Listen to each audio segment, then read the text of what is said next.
1절부터 30절까지 먼저 교독합니다.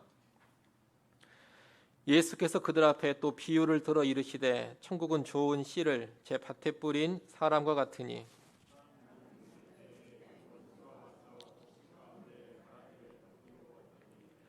싹이 나고 결실할 때 가라지도 보이거늘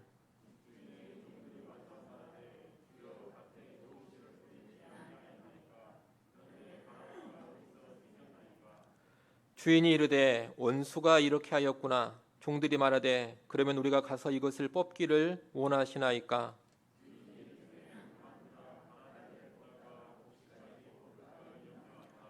둘 다 추수 때까지 함께 자라게 두라. 추수 때에 내가 추수꾼들에게 말하기를 가라지는 먼저 거두어 불사르게 단으로 묶고 곡식은 모아 내 곳간에 넣으라 하리라.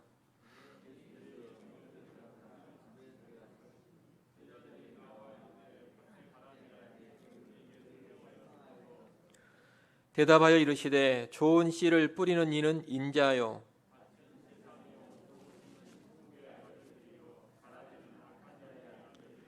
가라지를 뿌린 원수는 마귀요 추수 때는 세상 끝이요 추수꾼은 천사들이니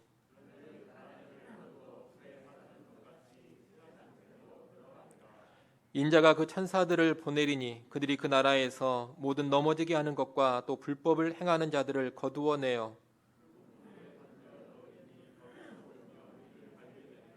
같이 봅니다. 그때 의인들은 자기 아버지 나라에서 해와 같이 빛나리라. 귀 있는 자는 들으라. 아멘. 예수님께서는 천국에 관한 진리를 여러 가지 비유로 가르쳐 주셨습니다. 그 중에 첫 번째가 씨 뿌리는 비유였습니다. 씨 뿌리는 비유에 이어서 예수님은 이제 가라지 비유로 천국에 관한 진리를 가르쳐 주십니다.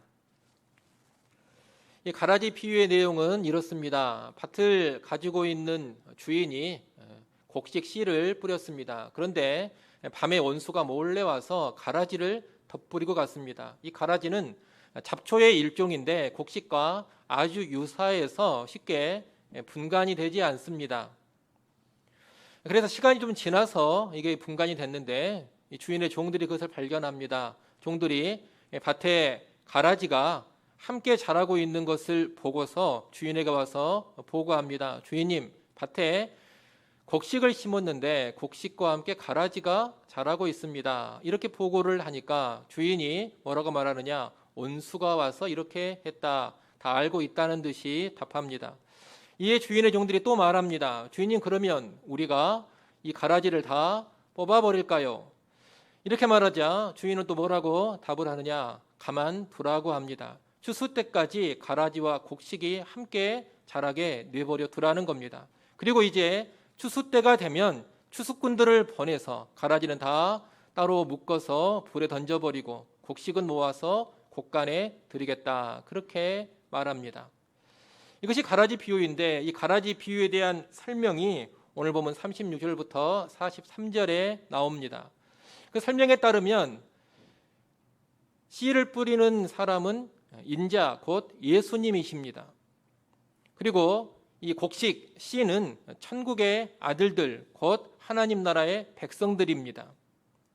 그리고 가라지는 뭐냐? 가라지는 원수가 와서 뿌렸는데 이것은 마귀의 자식들 곧 하나님을 대적하는 세상 나라의 사람들을 말하는 겁니다. 원수는 마귀입니다. 그리고 추수 때는 세상 끝날입니다. 추수꾼은 천사들입니다.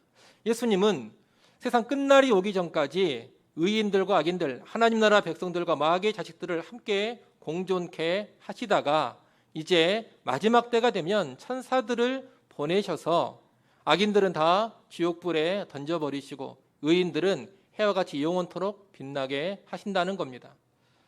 여러분, 이것이 가라지 비유인데 우리가 이 가라지 비유를 통해서 세 가지를 좀 배울 수가 있겠습니다. 첫째는 뭐냐? 하나님 나라가 이 땅에 임했다고 해서 이 세상에 있는 모든 악과 악인들이 다 사라져버리지는 않는다는 겁니다. 사람들은 보통 이 가라지 비유를 생각할 때 어떻게 생각을 하느냐?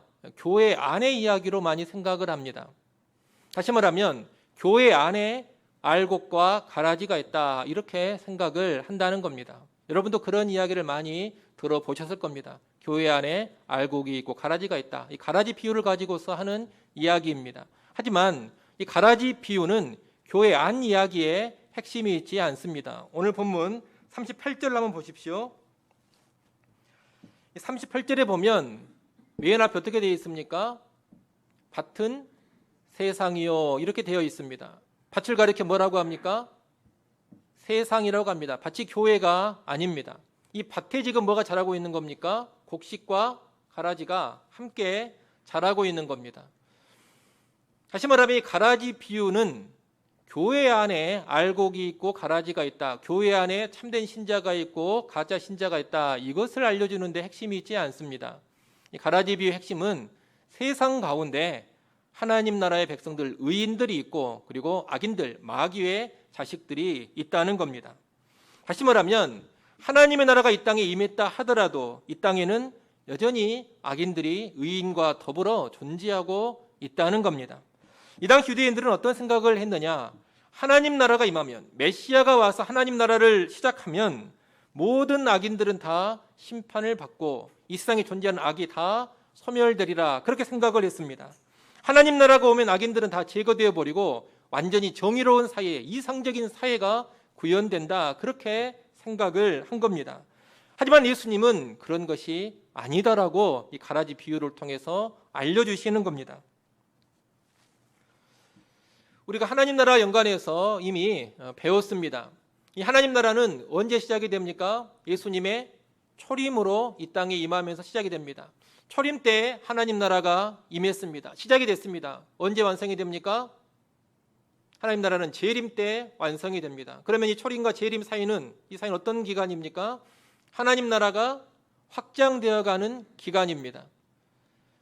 하나님 나라가 확장되어가는 기간이 초림과 재림 사이인데, 이 초림과 재림 사이, 하나님 나라가 확장되는 기간에 예수님께서는 하나님 나라 백성들을 심으십니다. 하나님 나라 백성들을 일으켜 세운다는 겁니다. 하지만 예수님만 활동하는 게 아닙니다. 또 누구도 활동하느냐? 원수 마귀도 활동을 합니다. 예수님께서 하나님 나라의 백성들을 심고 세워가실 때 마귀도 가라지를 뿌립니다. 마귀의 자식들을 심고 세워 간다는 겁니다.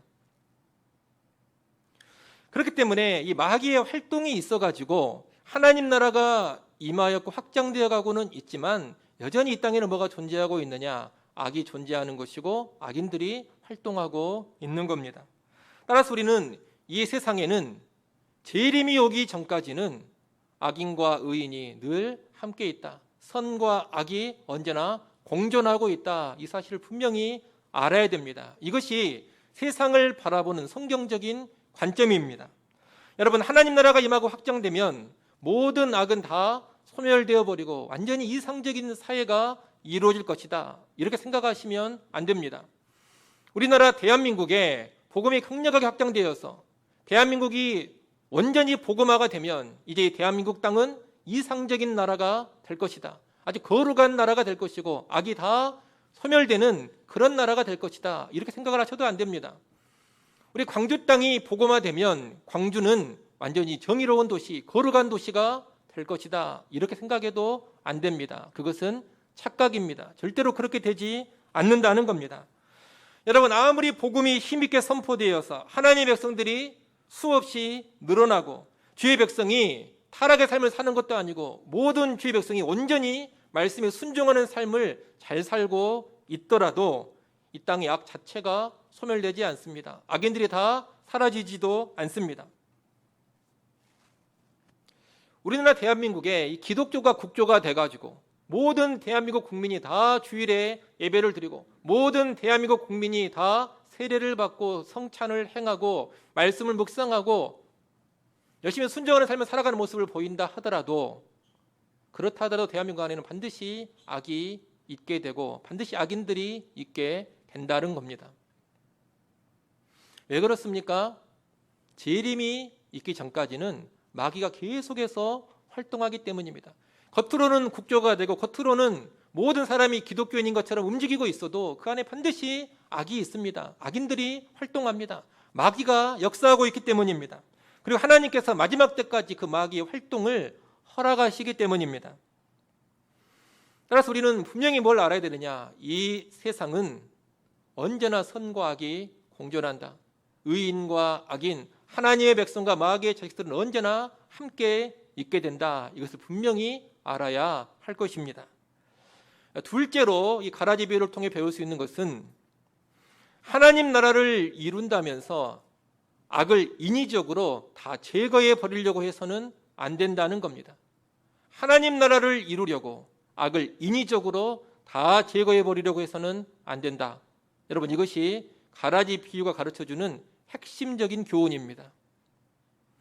가라지 비유에 보면 이 가라지를 발견한 종들이 주인에게 와서 말합니다. 우리가 가라지를 다 뽑아버릴까요? 그렇게 말했습니다. 이 종들은 뭘 봤습니까? 밭에 있는 가라지를 봤습니다. 몹쓸 것을 본 겁니다. 종들이 생각할 때 이 밭은 뭐만 있어야 됩니까? 곡식만 있어야 됩니다. 곡식만 있어야 이상적인 밭이고 좋은 밭입니다. 그런데 가라지가 그것을 회방하는 겁니다. 종들 생각에는 가라지를 다 모여버리면, 뽑아버리면 아주 좋은 밭이 되지 않겠느냐, 순수한 밭이 되지 않겠느냐, 이상적인 밭이 되지 않겠느냐, 그런 생각을 한 겁니다. 그런데 그에 대한 주인의 답이 뭐였습니까? 둘 다 추수 때까지 함께 자라게 두라였습니다. 왜 가라지를 뽑아버리지 말고 그대로 두라고 합니까? 29절 말씀을 여러분이 한번 보십시오. 29절 말씀 우리 같이 한번 읽어보겠습니다. 함께 읽습니다. 주인이 이르되 가만두라. 가라지를 뽑다가 곡식까지 뽑을까 염려하노라. 아멘. 주인의 말이 뭡니까? 가라지를 뽑다가 곡식까지 뽑을까 염려하노라. 그것이 염려되어서 가라지를 그대로 놔두라는 겁니다. 서두에 말씀드린 것처럼 이 가라지는 곡식과 아주 유사합니다. 곡식과 아주 유사해서 분간이 잘 되지 않습니다. 그러다 보니까 가라지를 뽑는 작업을 하다 보면 원래 알곡인데 진짜 곡식인데 뭘로 오판을 할 수가 있느냐? 가라지로 오판하는 일이 일어날 수가 있습니다. 진짜 곡식인데 이것은 가라지구나 하면서 뽑아버릴 수가 있다는 겁니다. 또 이 가라지가 곡식과 함께 자라고 있습니다. 아주 붙어 있다라는 겁니다. 가까이 붙어 있습니다. 그렇기 때문에 가라지를 잘 분별해가지고 가라지를 뽑아내기는 했는데 가라지를 뽑다가 뭐까지 함께 뽑혀버릴 수가 있느냐? 곡식까지 함께 뽑혀버릴 수가 있습니다. 그래서 예수님께서는 곡식이 상할까 염려되니 가라지를 내버려 두라는 겁니다. 가라지를 위함이 아닙니다. 무엇을 위함입니까? 곡식을 위해서입니다. 곡식을 위해서 가라지를 내버려 두라는 겁니다. 우리는 이 가라지를 곡식과 더불어 추수 때까지 그대로 두어라 이 말을 일단 오해를 하면 안 됩니다. 무슨 오해를 하면 안 되냐? 예수님의 이 말씀은 세상에 존재하는 악이라든가 악인들을 그냥 그대로 내버려 둬야 된다. 아무런 신경도 쓰지 않아야 된다. 이런 말로 오해해서는 안 된다는 겁니다. 우리가 성경에 보면 하나님께서는 최후 심판의 날 재림 때에만 심판하시는 건 아닙니다. 역사가 진행되는 이 현재 시점에서도 하나님은 심판을 하십니다. 물론 완전한 심판은 아니지만 권선징악의 일들을 계속해서 행해가고 계십니다. 여러 가지 방편으로 악과 악인들을 벌해가십니다. 또 하나님은 국가의 사법제도를 통해서도 악인들을 벌해가십니다. 국가를 통해서 나름 심판을 행하고 계신다는 겁니다. 또 교회 안에서도 악과 악인들이 있다면 권징이라는 방법을 통하여서 그 악과 악인들을 처리하라고 명령을 하셨습니다. 이렇게 성경에 보면 하나님께서 분명히 이 땅에 존재하는 악들을 다루어 가시는 부분이 있기 때문에 이 가라지 비유에서 가라지를 그대로 내버려 둬라 이 말씀을 악은 신경도 쓰지 말고 살아가거라 이렇게 생각하면 안 된다는 겁니다. 성경의 다른 가르침들과 맞지 않는 이해입니다. 그러면 이 가라지를 곡식과 함께 추수 때까지 내버려 둬라 이 말씀의 진정한 의미는 뭡니까? 참된 의도가 뭡니까? 이 말은 섣불리 세상의 악을 다 제거해 버리려고 하지 말아라 이런 의미의 말씀입니다. 다르게 말한다면 악이 완전히 다 제거된 이상적인 사회를 추구하거나 이상적인 공동체를 꿈꾸지 말라는 겁니다. 여러분, 우리는 분명히 이 세상의 죄, 악한 영향력에 맞서 싸울 줄 알아야 합니다. 또 죄와 맞서 싸우다 보면 악의 영향력이 감소되는 그런 측면도 있을 것입니다. 하지만 이 세상에서 악을 완전히 제거한다는 것은 불가능한 일입니다. 이게 불가능한 일임에도 늘 무리수를 두는 사람들이 있습니다. 가끔 그런 사람들이 있습니다. 하나님 나라에 대해서 너무나 의욕이 넘칩니다. 정의에 대한 열망이 불타오릅니다. 그래서 하나님 나라에 반대하는 모든 악을 다 척결해 버리려고 합니다. 정의감이 충만해서 세상에 있는 모든 악과 악인들을 다 싸워서 없애버리겠다고 합니다. 교회 안을 보면서도 조그만 문제가 있으면 참지를 못합니다. 반드시 그 문제를 척결해 버리려고 합니다. 문제 있는 성도를 가만히 보지를 못합니다. 반드시 축출을 해버리려고 합니다. 목회자를 보면서도 작은 흠이 하나 발견되면 용납을 못합니다. 문제 있는 목회자이기 때문에 어떻게든 쫓아내버려야 한다, 그렇게 생각을 합니다. 아주 순수하고 100% 순전한 그런 교회를 꿈꾸는 겁니다. 또 그런 세상을 꿈꾸는 겁니다. 그런데 그런 모습이 과욕이라는 겁니다. 잘못이라는 겁니다. 여러분, 인간인 우리가 악을 다 뿌리 뽑아서 악이 하나도 없는 세상을 만들겠다, 완전한 이상 세계를 만들겠다, 이상 사회를 우리가 구현하겠다, 이런 생각은 대단히 위험합니다. 왜 위험할까요? 그런 생각은 상당한 폐단을 초래하고 심각한 해악을 끼치기 때문입니다. 꼭 하나님 나라 일이 아닌 세상 나라의 역사만 보더라도 어떤 이념을 가지고서 악을 척결해버리고 이상 사회를 구현해야 되겠다, 이렇게 움직이는 사람들이 언제나 끔찍한 일을 행했습니다. 대표적으로 공산주의자들이 그랬습니다. 공산주의를 잘 아실 겁니다. 공산주의는 모두가 다 평등한 사회를 꿈꿉니다. 모두가 다 똑같이 나누어 갖는 그런 사회를 꿈꿉니다. 그런 사회가 되면 억압도 없고 착취도 없고 누군가 군림하는 자도 없습니다. 모든 사람들이 다 평등하게 잘 사는 나라, 이런 사회가 공산사회라고 이 공산주의자들은 생각을 한 겁니다. 유토피아로 확신을 했습니다. 그래서 그 이상사회인 공산주의를 구축하기 위해서, 공산주의 사회를 만들기 위해서 거기에 걸림돌이 되는 사람들은 다 뭘로 간주했느냐? 악의 축으로 간주했습니다. 그러면서 그들을 다 제거했습니다. 그들을 제거해야지 이상사회가 구현되기 때문입니다. 그 와중에 얼마나 많은 사람들을 죽였는지 모릅니다. 소련 같은 경우는 공산화 과정에서 2,700만 명의 기독교인들을 죽였습니다.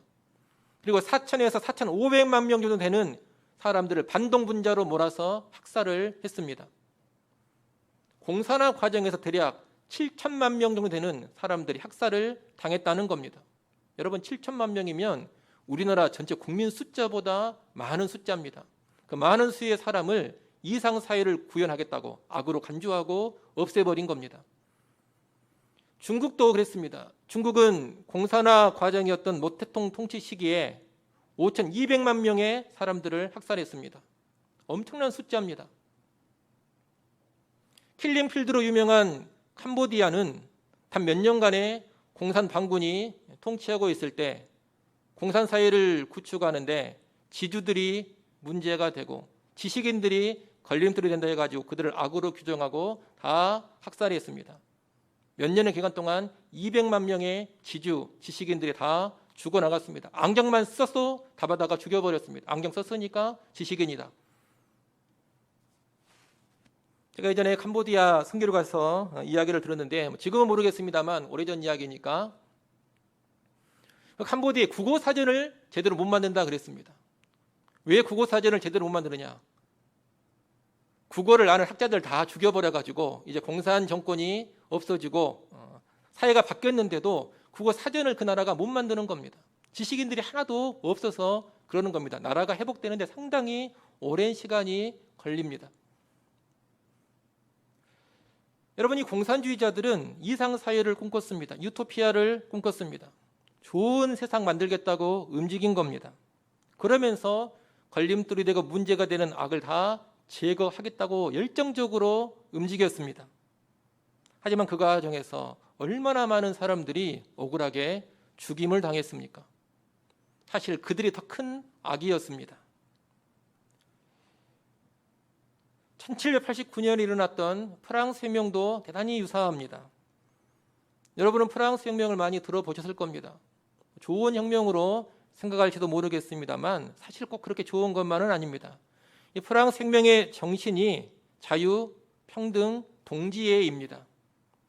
이 자유, 평등, 동지애의 정신을 가지고 더 나은 세상을 만들어 보겠다고 혁명이 일어났습니다. 그런데 그 혁명의 와중에 얼마나 많은 사람들이 죽어나갔는지 모릅니다.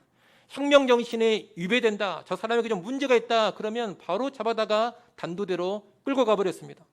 오늘은 이 사람이 문제가 있다 해가지고 단두대로 끌고 가 죽여버렸는데 죽였던 그 사람이 그 다음날에 또 문제가 있다 해가지고 잡아다가 죽여버립니다. 그러면서 무수히 많은 사람들이 재판도 없이 단두대에서 처형을 당했습니다. 자유와 평등과 동지의 이름으로 잔인한 학살이, 광기 어린 행동이 일어났다는 겁니다. 먼 나라들만 이야기할 필요 없습니다. 우리나라도 몇십 년 전에 그런 일이 있었습니다. 전두환 정권 때 그런 일이 있었습니다. 정의 사회를 구현한다 그러고서 사회의 폭력배나 범죄자들은 다 제거해 버리겠다 그러지 않았습니까? 그래가지고 무슨 영장도 없이 재판도 없이 문제 있어 보이는 사람들 다 잡아다가 삼천교육대 보내버리지 않았습니까? 그 과정에서 얼마나 많은 인권이 유린됐고 얼마나 많은 피해자들이 발생했습니까? 정의사회 구현한다면서 악을 다 제거해 버린다면서 움직였더니 더 심각한 문제가 터진 겁니다. 여러분, 이런 일들이 다 어디에서 일어나는 거냐? 인간의 힘으로 이상사회를 구현해 보겠다.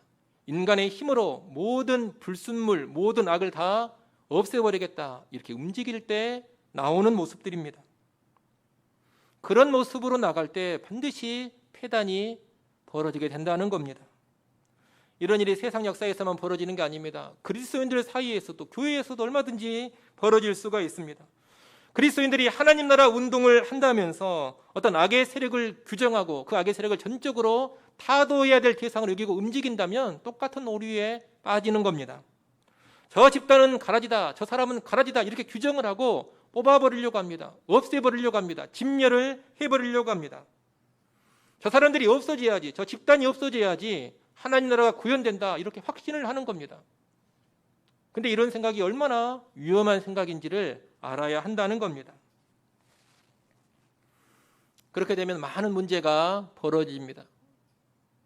수많은 폐단이 발생합니다. 또 그 가운데 알곡들이 상처를 입고 다치게 되고 뽑히기도 하는 겁니다. 일례로 우리 그리스도인들의 정당에 대한 입장, 정치적인 입장을 한번 생각해 보십시오. 우리나라의 대표적인 정당이 미래통합당이고 더불어민주당입니다. 어떤 그리스도인들은 이 미래통합당을 악의 축으로 규정합니다.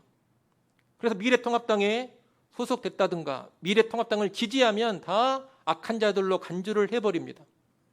이 미래통합당 박멸을 해버려야 되고 거기 소속된 사람들, 거기 소속된 국회의원들, 지지하는 사람들 다 없어져 버려야지 대한민국이 정의로운 사회가 된다 이렇게 생각을 합니다. 그러면서 많은 비판을 하고 비난을 하고 뿌리를 뽑아버리려고 한다는 겁니다.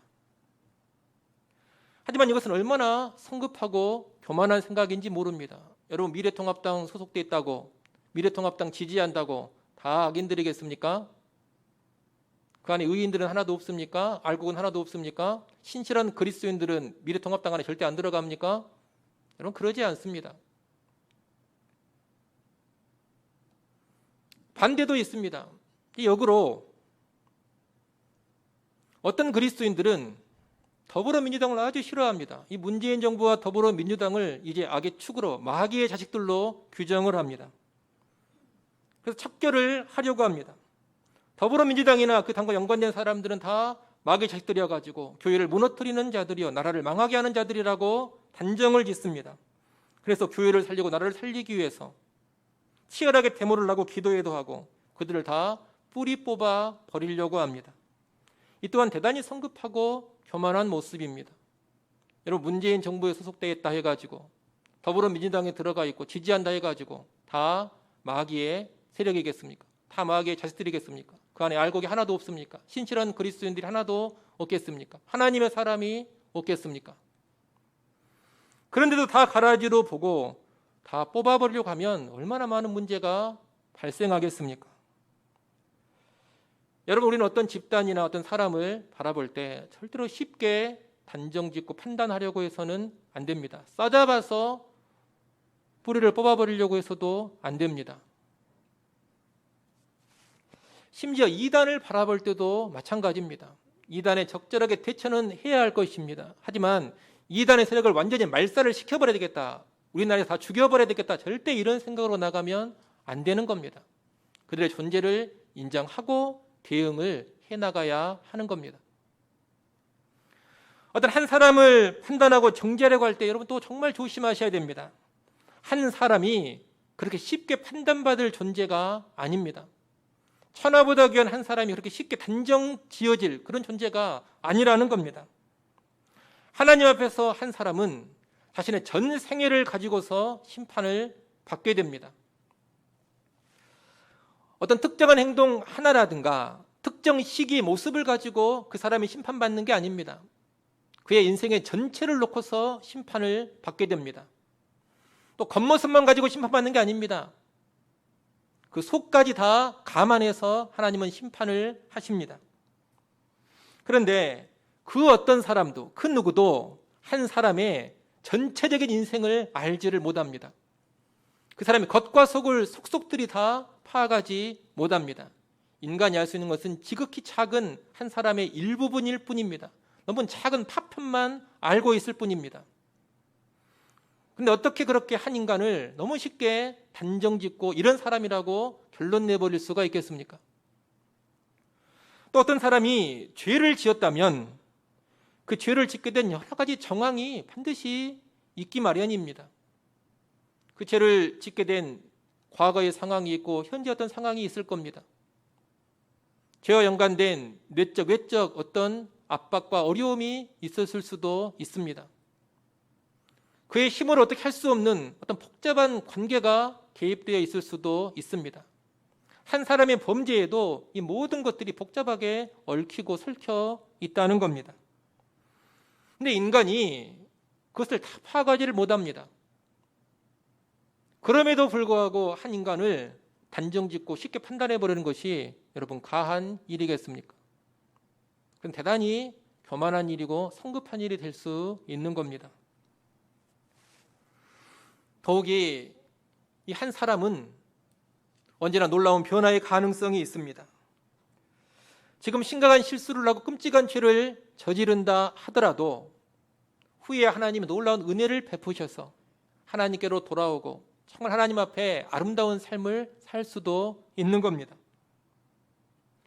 그럼 여러분, 이 사람은 결국 가라지가 아닌 알곡 아니겠습니까? 반대로 어떤 사람은 지금 볼 때는 너무나 의로운 삶을 살고 있는데 앞으로 어떤 심각한 죄를 짓고 죽을 때까지 회개하지 않고 그 죄를 붙잡고 살아갈 수도 있습니다. 그러면 그 사람은 어떤 사람입니까? 지금 볼 때는 알곡 같았지만 그 뒤에 모습 보면 그 사람은 가라지인 겁니다. 여러분, 이렇게 사람은 변화의 가능성이 있고 변화될 여지가 있기 때문에 지금의 모습만 가지고서 절대 쉽게 속단해서는 안 된다는 겁니다. 너는 영원히 가라지다, 너는 영원히 곡식이다, 이렇게 쉽게 단정 지을 수 없다, 이 말입니다. 그래서 교회는 어떤 사람을 함부로 평가하거나 판단하거나 단정 지어서는 안 됩니다. 물론 어떤 죄가 있으면 그 죄가 명백하다면 치리를 해야 할 것입니다. 그 죄에 대해서는 처리를 해야 합니다. 하지만 그렇다고 해서 그 사람 자체를 어떤 가라지로 단정을 짓지는 않는 겁니다. 죄는 치리하더라도 그 사람이 알곡일 가능성을 계속해서 열어둡니다. 그 사람이 하나님께 알곡의 모습으로 살아갈 수 있는 그 여지를 계속해서 남겨둬야 합니다. 그가 돌아올 길, 돌아올 문을 계속해서 열어둬야 한다는 겁니다. 완전히 죽여버려야 되겠다, 완전히 끝장내버려야 되겠다, 절대로 교회는 그런 생각을 해서는 안 됩니다. 가라지를 뽑으려고 하다가 곡식까지 뽑아버릴 수가 있기 때문입니다. 여러분, 교회의 본질적인 책임이 뭔가를 잘 아셔야 됩니다. 교회의 본질적인 책임은 가라지를 뽑는 게 아닙니다. 세상의 악을 모조리 뽑는 것, 이게 교회의 책임이 아니라는 겁니다. 하나님 나라의 백성은 세상의 악을 다 뿌리 뽑기 위해서 여기저기 돌아다니는 그런 사람들이 아닙니다. 그럼 무엇이 교회의 책임입니까? 뽑는 것이 아니라 심는 것이 교회의 책임입니다. 세상에 복음을 전하면서 하나님의 백성을 심어가는 것, 이것이 교회의 책임이라는 겁니다. 씨를 뿌리셨던 인자 예수님처럼 복음으로 의인을 심고 말씀으로 의인들을 세워가는 것, 그리고 의인들을 적절하게 보존해 주는 것, 보호해 가는 것, 여러분, 이것이 교회의 책임입니다. 악인을 뽑는 것이 아니라 의인을 심고 지키는 것, 이것이 교회의 책임이라는 겁니다. 또 그것이 교회의 사명입니다. 물론 그 책임을 감당하는 와중에 죄와 싸울 곳이 있으면 싸워야 되고, 거스를 풍조가 있다면 그 풍조를 거스려야 합니다. 저항할 것은 저항을 해야 합니다. 하지만 여러분, 죄와 싸우고 저항하고 거스르는 것은 악을 박멸하려고 하는 게 아닙니다. 심는 일을 하다 보니 그런 일이 개입이 돼가지고 감당하게 되는 겁니다. 악을 박멸하기 위해서 싸우고 악을 박멸하기 위해서 거스르는 것이 아니라 교회 본연의 사명을 감당하는 가운데 그렇게 해야 되는 상황이 벌어지니 그렇게 하는 것이다, 이 말입니다. 그런 면에서 이 땅의 교회가 사회정의를 세우는데 몰입을 하고 어떤 정치, 경제적인 악과 싸우겠다고 선전포고를 하고 전면전을 벌인다거나 이 땅에 있는 전쟁을 다 없애버리겠다면서 평화운동에 온전히 뛰어든다든가 국가나 사회 안에서 벌어지는 모든 악들에 다 개입해가지고 그 악들을 규명하고 뭔가 들추어내서 없애려고 열심을 품는 것은 바람직하지가 않습니다. 왜 바람직하지 않을까요? 그런 모습이 가라지를 다 뽑아버리는 그런 행태이기 때문입니다. 교회의 책임은 그게 아니라고 했습니다. 가라지를 뽑는 게 아니라 복음을 전해서 의인을 심고 세우는 것, 이것이 교회의 책임입니다. 근데 좀 전에 말씀드린 그런 모습은 교회의 본질적인 책임을 망각해버린 모습이기 때문에 우리가 추구할 바가 아니라는 겁니다. 여러분, 교회는 세상의 모든 악을 척결하는 기관이 아닙니다. 세상의 모든 악인들을 뿌리 뽑는 그런 기관이 아닙니다. 교회는 악한 세상 속에서도 복음을 전해서 하나님의 백성을 만들어내고 건강한 하나님의 백성을 세워가는 기관입니다. 그러니 여러분, 이 땅을 살아갈 때 가라지 뽑는 일에 너무 집착하지 마십시오. 악을 제거하는 데 너무 열렬하게 뛰어들지 마십시오. 그 일이 다 나쁘다라는 게 아닙니다. 우리가 감당해야 될 더 중요한 책임이 있다라는 겁니다. 그 중요한 책임이 뭡니까? 복음으로 사람을 세우는 겁니다. 복음으로 하나님의 백성을 밭에 심어 가는 겁니다. 이를 꼭 기억하시고 가라지를 뽑음으로써 하나님 나라를 이루려 하지 마시고 의인을 심음으로써 하나님 나라를 이루어가는 우리 모두가 될 수 있기를 소원합니다. 가라지 비유가 가르쳐주는 마지막 세 번째 교훈이 있습니다. 그것은 이 선악의 최종 판단은 마지막 날 하나님께서 하신다는 겁니다. 가라지 비유에 보면 이 악인들이 일정 기간은 의인들과 함께 있습니다만 마지막 때가 되면 확실하게 솎아집니다. 악인들은 다 솎아져서 불과 유황으로 타는 못에 떨어지게 될 겁니다. 그리고 의인들은 영원한 영광을 누리게 될 것입니다. 그 일은 예수님이 재림하실 때 이루어지는 일입니다. 재림의 때에 완전하고 완벽한 정의의 심판이 이루어지는 겁니다. 여러분, 이제 재림과 최후 심판의 때가 되면 누가 일하시냐? 하나님이 일하십니다. 그 어떤 의인들도 손상됨이 없이 가장 깔끔하고 가장 완전하게 심판을 하실 겁니다. 따라서 우리가 굳이 미리 다 모든 것을 심판하고 나쁘다는 사람들, 악인들을 우리가 미리 지옥으로 다 보내버릴 필요는 없습니다. 때가 되면 그 일은 누가 하시느냐? 하나님이 다 하시기 때문입니다. 이 땅에서 우리를 통해서 완전한 정의가 이루어지는 게 아닙니다. 재림의 때 하나님을 통해서 완전한 정의가 이루어지는 겁니다. 때로 우리가 이 세상을 살아가면서 악인들로 인해서 답답할 때가 있습니다. 저 악인이 좀 심판을 받아야 되겠는데 심판 받기는커녕 너무나 잘 삽니다. 떵떵거리며 살고 있습니다. 그런 악인들을 보면 답답합니다. 나를 고통스럽게 했던 악인입니다. 그런데 거리낌 없이 뻔뻔하게도 잘 살고 있습니다. 그러면 화가 치밀어 오릅니다. 억울하기도 합니다. 그러나 여러분, 이 땅에서는 정의가 온전히 구현되지 않는다 하더라도 재림의 때 하나님께서 반드시 정의를 구현하십니다. 악인들을 확실하게 심판을 하신다는 겁니다. 우리가 신자라면 그 하나님을 신뢰하며 살 줄도 알아야 합니다. 그러니 여러분, 너무 조급해하지 마시고 너무 분기탱천해하지 마십시오. 악을 보면서 너무 씩씩거리지 마십시오. 악을 보며 씩씩거리면서 내가 이 악을 다 뿌리 뽑아버려야 되겠다 성급하게 나서지 마십시오. 악인들이 잘 사는 것을 보면서 정의가 다 죽어버렸다, 하나님이 계시지 않는 것 같다, 이런 말 하지 마십시오. 다 끝난 게 절대 아닙니다. 최후의 심판이 기다리고 있는 겁니다. 오히려 여러분, 신자라면 하나님의 그 일하심을 바라볼 수 있어야 됩니다. 악으로 인해 답답해하고 아파하고 분노할 것이 아니라 하나님의 일하심을 바라볼 줄 알아야 한다는 겁니다. 하나님께 맡길 것을 맡기고 하나님의 심판하실 때까지 기다릴 줄도 알아야 합니다. 또 최후 심판의 때가 되어야지만 심판받는 악도 많이 있다는 것을 우리가 인정을 해야 합니다. 오늘 본문의 이 가라지 비유를 보면 주인은 의외로 차분합니다. 종들이 열정적입니다. 종들이 급합니다. 종들은 가라지를 다 뽑아버리자 그럽니다. 하지만 주인은 차분하게 말합니다. 내버려 두라고 합니다. 왜 주인은 이렇게 차분합니까? 주인이 자신이 있기 때문에 그러는 겁니다. 때가 되면 가라지는 내가 다 확실하게 거두어서 불태워 버릴 것이다, 이런 자신감이 있기 때문에 차분하게 반응을 하는 겁니다.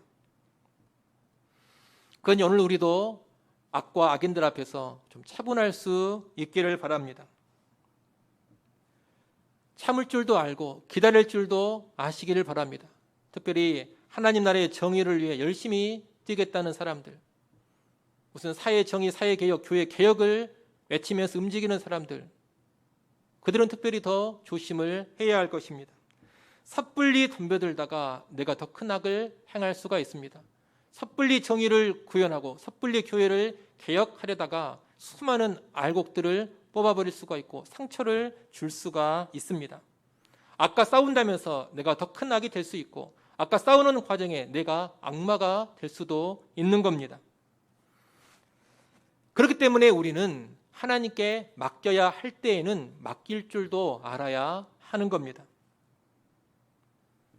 여러분 생각해 보십시오. 많은 교회들이 분쟁이 일어날 때 무엇 가지고 분쟁이 일어납니까? 정의를 구현하겠다고 분쟁이 대부분 일어납니다. 못된 목사 쫓아내겠다고, 문제 있는 장로 몰아내겠다고, 나쁜 성도 축출하겠다고, 그러면서 큰 싸움이 일어나고 분쟁 벌어지지 않습니까? 제가 아는 한 교회는 한 500명 정도 모이는데 목사님 설교가 표절건이 걸려가지고 그 표절 문제가 크게 불거져가지고 큰 싸움이 일어났습니다. 강단에서 멱살잡이까지 하는 그런 싸움이 일어나가지고 결국에는 교회가 두 쪽, 세 쪽으로 쪼개져 버리고 청년들, 청소년들 다 교회 떠나버리고 신앙도 이제 갔는데 회의를 느끼고 결국 목사가 나가기는 했습니다. 근데 여러분, 그 표절한 목사 결국 쫓아냈는데, 가라지는 뽑았는데, 그래서 대체 얻은 게 뭡니까? 교회 하나가 끝장났습니다. 수많은 알곡들이 뽑혔고 수많은 알곡들이 상처를 입었습니다. 이런 행태는 바람직하지가 않다는 겁니다. 물론 적절히 대응하고 처리해야 될 필요는 있습니다만 교회 하나를 파탄 내면서까지 그렇게 나갈 일이 절대 아니라는 겁니다. 하나님은 어떤 마음인가를 여러분 잘 아셔야 됩니다. 예수님은 어떤 마음인가를 잘 아셔야 됩니다.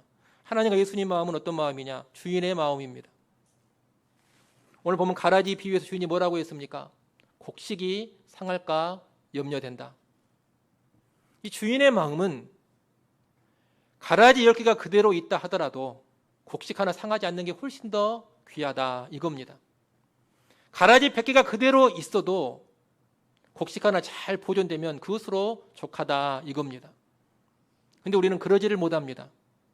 곡식이 10개, 곡식이 100개 뽑힌다 하더라도 가라지 하나 뽑아내야 되겠다고 달려듭니다. 그걸 정의라고 생각을 합니다. 그걸 하나님이 기뻐하신다고 생각합니다. 그것이 하나님의 나라라고 생각합니다. 하지만 그게 아니라는 겁니다. 하나님의 나라는 하나님의 심판에 맡길 줄도 아는 나라입니다. 하나님의 나라가 완성되는 그날에 궁극적인 심판이 있는 줄로 믿고 살아가는 나라입니다. 그렇기 때문에 여러분, 어떤 교회의 문제를 해결하고 세상의 악을 대해 나갈 때에도 절대로 잔인하게 움직이지 않기를 바랍니다. 파탄내는 방식으로 행하지 않기를 바랍니다. 알곡을 지키는 것이 가라지를 뽑는 것보다 훨씬 더 중요하기 때문입니다. 심판당해야 할 악이라면 하나님이 반드시 심판하십니다. 이 땅에서 처리되지 않는 악이라 하더라도 결국은 하나님께서 아주 무섭게 심판을 하실 겁니다. 그것을 알고 하나님께 맡길 줄도 알아야 되고 하나님의 심판을 기다릴 줄도 알아야 합니다. 여러분, 그것이 믿음이고 그것이 겸손입니다. 그런 겸손과 그런 믿음으로 여러분이 살아갈 수 있기를 간절히 소원합니다. 이제 말씀을 정리하겠습니다. 우리가 오늘 가라지 비유를 살펴봤습니다. 이 가라지 비유는 하나님 나라가 임한 세상을 바르게 이해하게 해줍니다. 하나님 나라가 세상에 임하고 이 세상에는 악과 선이 함께 있습니다. 악인들이 있어서 악인과 의인들이 공존합니다. 의인과 악인이 함께 있는 세상, 이 세상의 모습을 바로 보게 해주는 것이 가라지 비유입니다. 가라지 비유는 또한 섣부른 악의 제거, 순전한 이상 사회를 구현하려고 하는 것이 얼마나 위험한 일인지도 가르쳐 줍니다. 가라지를 뽑으려다가 곡식을 뽑게 됩니다. 그렇게 움직일 것이 아니라, 가라지를 뽑는 것이 아니라 복음으로 의인을 심음으로써 하나님 나라를 이루어가라, 이것을 가르쳐 주는 것이 가라지 비유입니다. 그리고 가라지 비유는 재림과 최후 심판이 있음을 가르쳐 줍니다. 하나님 나라가 완성되는 그날에 하나님 모든 악을 완전히 심판하시니 하나님께 맡길 줄도 알고 기다릴 줄도 알아라, 이것을 가르쳐 주는 것이 가라지 비유입니다. 아무쪼록 이 가라지 비유가 가르쳐 주는 교훈들을 잘 기억하시고 그에 합당하게 살아갈 수 있는 우리 모두가 될 수 있기를 간절히 소원합니다. 기도하겠습니다. 하나님 아버지, 우리 주님 다시 오실 때까지 이 세상에는 언제나 죄와 악이 함께 있다라는 것을 알게 하여 주옵소서. 공존하는 죄와 악, 공존하는 의인과 악인을 이상하게 여기지 않게 하여 주옵소서. 또한 세상의 악을 뿌리 뽑는 일보다 복음으로 의인을 심어가는 일에 더 집중할 수 있는 우리 성도들, 교회 되게 하여 주시옵소서. 더 나아가 심판받지 않은 그런 악이 많은 세상에서 최종적인 하나님의 심판을 기다리고 소망할 줄도 아는 우리가 되게 하여 주옵소서. 예수님의 이름으로 기도드리옵나이다. 아멘.